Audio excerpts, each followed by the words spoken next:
दोस्तों नमस्कार। दोस्तों मैं आप देख रहे हैं आपके अपने यूट्यूब चैनल बहुजन साथी को। दरअसल आपको बता दें बसपा सुप्रीमो मायावती जी की आज मुरैना में एक बड़ी जनसभा है। आपको बता दें यहाँ बहुजन समाज पार्टी के पूर्व राष्ट्रीय उपाध्यक्ष जयप्रकाश जी पहुंचे, उनसे जानते हैं 2022 के चुनाव का क्या माहौल है और साथ ही जानते हैं चरण में जो मतदान हुआ उनमें क्या रहेगा बसपा का माहौल, और साथ ही जानेंगे दूसरे चरण में जो मतदान हो रहा है आज क्या रहेगा। सब कुछ जानेंगे, इस वीडियो में बने रहिए। पहले तो सर आपका स्वागत है हमारे चैनल पर। जी sir, thank you sir. Zareem, क्या लग रहा है आज दूसरे चरण का मतदान हो रहा है, इसमें बहुजन समाज पार्टी का क्या माहौल लग रहा है आपको? देखिए मैं पश्चिम का रहने वाला हूँ। 58 सीटों पे वहाँ चुनाव हुआ है। उन 58 सीटों में से 25 से लेकर 30 सीट कम से कम बहुजन समाज पार्टी जीतेगी। तो जो कहते हैं इंग्लिश में कहावत है कि first impression is the last impression, जिसकी शुरुआत सही हो जाती है उसका अंत भी सही होता है। तो हम लोग वहाँ से हवा बनाते हुए ला रहे हैं। अब आंधी चलने वाली है और इस आंधी जो है ये माननीय बहन जी को 5वीं बार उत्तर प्रदेश का मुख्यमंत्री बनाएगी। आप कह रहे हैं कि आंधी चलने वाली है, लेकिन मेनस्ट्रीम मीडिया के चैनल हैं वो कह रहे हैं कि बहन जी फाइट में ही नहीं है। देखिए मेनस्ट्रीम मीडिया के लोगों ने 2007 में भी कहा था कि बीएसपी फाइट में नहीं है, लेकिन पूर्ण बहुमत की सरकार बनाई। मेनस्ट्रीम मीडिया कभी भी इस मूवमेंट के पक्ष में है ही नहीं। तो इसलिए साहब कांशीराम कहते थे मनी मीडिया माफिया हमारा नहीं है, मीडिया हमारे खिलाफ है, उससे हम पे कोई फर्क नहीं पड़ता। लेकिन सोशल मीडिया पे नंबर 1 काम बीएसपी का चल रहा है, फील्ड में काम बीएसपी का चल रहा है। आपको माननीय बहन जी ने एक छोटी सी उम्र से एक कार्यकर्ता से उठाकर राष्ट्रीय उपाध्यक्ष तक बनाया, और आप इस मंच पर बैठते थे एक टाइम और आज आप इस जगह बैठ रहे, क्या महसूस हो रहा है आपको? देखिए मैं मिशन का आदमी हूँ, मेरे ऊपर इस बात का कोई फर्क नहीं पड़ता कि मैं मंच पर हूँ या नीचे हूँ। अगर देखा जाए तो मुझे ज्यादा मजा नीचे आता है। अगर मैं वहाँ होता तो अपने साथियों से मिल नहीं पाता। यहाँ हूँ, मुझसे सब लोग मिल रहे हैं, तो जो मेरी जो फीलिंग जो मुझे मिल रही है अपनापन, वो मुझे नीचे बैठ के ज्यादा मिल रही है। हमें जो जानकारी मिली चुनाव से पहले ही कि आपकी वापसी हो सकती है, क्या आपको भी कुछ लगा कि आपकी वापसी के कुछ चांस थे? पहले समय समय पर मुझको जानकारी मिलती रहती है, लेकिन पता नहीं कौन है बीच में जो मुझको उसमें एंट्री करने से रोकता है। मुझको भी जानकारियां मिलती रहती हैं, लेकिन मेरा वापसी से कोई मतलब नहीं है। क्या लग रहा है कब तक वापसी हो जाएगी आपकी? देखिए संभावना तो मेरी हर रोज बनी रहती है, किसी भी दिन कुछ भी हो सकता है, लेकिन मैंने फिर भी कहा वापसी से मेरा कोई मतलब नहीं है।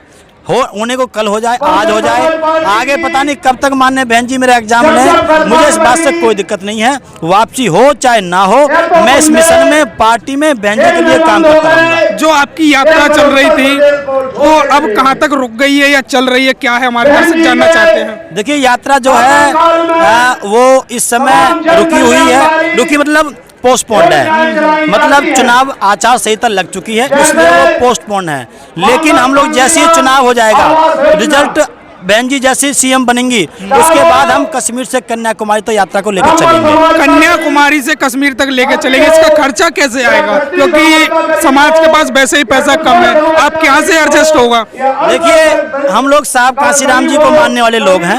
साहब कांशीराम वो शख्सियत थे जो व्यक्ति 50 पैसे साइकिल की पिंचर में लगाने के पैसे नहीं थे।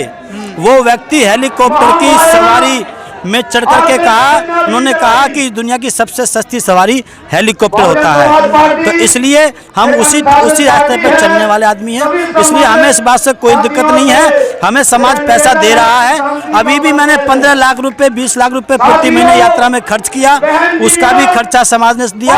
अब आगे जो यात्रा चलेगी फिर समाज देगा। अब भी मैं 5 लाख से 10 लाख रुपए प्रति महीने खर्च करता हूँ, आगे भी हम करते रहेंगे, समाज हमारे साथ है। समाज में कुछ अफवाहें रहती हैं हमेशा आपके खिलाफ। जब भी हम कहीं जाते हैं तो लोग वहाँ कहते हैं कि जयप्रकाश जी तो पार्टी की कुर्सी हथियाने वाले थे बहन जी की, वो चाहते हैं कि बहन जी के बाद वही राष्ट्रीय अध्यक्ष बने। नहीं, मैं नहीं चाहता था, लेकिन लोगों को आभास हुआ, एक्टिविटी से आभास हुआ। जो व्यक्ति तेज दौड़ता है उस पर लोग आभास कर देते हैं कि ये सही दिशा में तेज चल रहा है, तो हो सकता है मंजिल पर जल्दी पहुंच जाएगा। इसलिए इसमें मेरी कोई गलती नहीं थी, लोगों को ऐसा आभास हुआ, जबकि ये सारा भ्रम था। उस भ्रम को आप देख सकते हो पार्टी से निकलने के बावजूद मैं पार्टी में काम कर रहा हूँ, इसका मतलब मेरी ऐसी कोई बैड इंटेंशन नहीं थी। अच्छा, आपका कोई राष्ट्रीय अध्यक्ष से मतलब नहीं है कि बहन जी के बाद आप राष्ट्रीय अध्यक्ष बने पार्टी के? मेरा कोई नहीं है मतलब चीज से। माननीय बहन जी जो डिसीजन लेंगे उसको माना जाएगा, लेकिन मैं तो इस मूवमेंट को गति देने के लिए जिंदगी भर काम करता रहूंगा। जो इस मूवमेंट को तोड़ने का प्रयास करेगा उसको मैं मूवमेंट को तोड़ने नहीं दूंगा।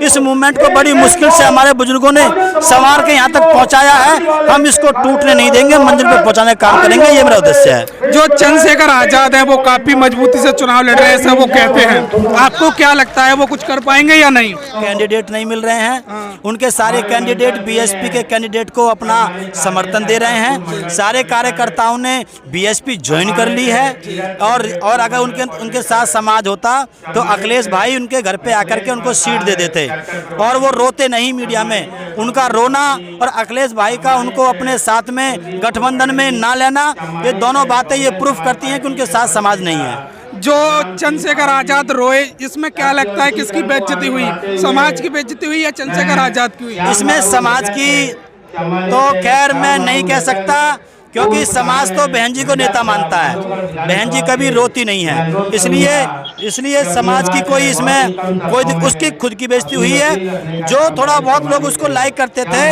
उन लोगों ने भी जो है उनको नकार दिया कि जिसको हम नेता मानते हैं कि वो रो गया तो फिर हमारा नेता किस बात का रहा, तो उनका खुद का नुकसान हुआ है। मतलब जब मुसीबत आई, जब बेइज्जती हुई तो रोने लगे समाज के आगे, गिड़गिड़ाने लगे दूसरे नेता के आगे। इस पर तमाम लोग रिएक्शन भी दे रहे थे, लेकिन जो चुनाव लड़ रहे हैं गोरखपुर से, क्या जीत पाएंगे? देखिए, वहाँ बीएसपी का कैंडिडेट खड़ा हुआ है बिहारी लाल जी, बिहारी बाबू जी। मैं कुछ दिन के बाद मैं उसी सीट पर प्रचार करने के लिए जाने वाला हूँ। वहाँ बीएसपी का प्रत्याशी जीतेगा। योगी बाबा तो हारेगा, लेकिन जीतने वाला बीएसपी का प्रत्याशी होगा।